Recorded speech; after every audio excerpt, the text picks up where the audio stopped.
Goeiedag, Aboetie. Sê hallo vir die kinders. Sanibona Bantwana. Wat leer ons vandag? Nkulu. Nkane. Ons leer hoe om groot en klein te gebruik om sekere diere te beskryf. Is julle reg? Ja! Nou, wat is die woord vir groot in isiZulu? Nkulu. En wat is die woord vir klein in isiZulu?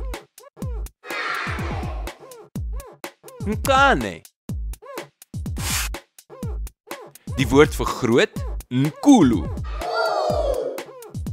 Die woord vir klein, nkane.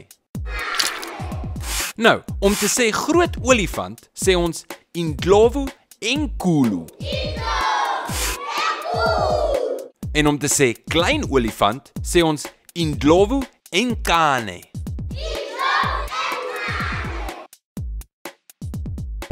Okay, stop vir 'n sekond. Laat ek vinnig verduidelik.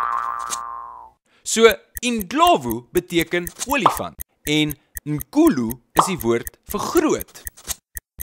Maar ons moet hierdie e bysit so dit word enkulu. Indlovu enkulu. So ons sê eintlik olifant wat groot is. So groot kameelperd is Indlulamthi enkulu. En klein kameelperd is Indlulamthi enkane.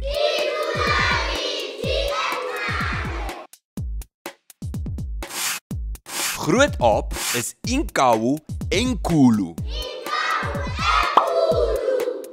En klein aap is Inkawu enkane. En nou kan jy groot en klein gebruik om sekere diere te beskryf. Totsiens Aboetie, totsiens julle. Sien julle volgende keer.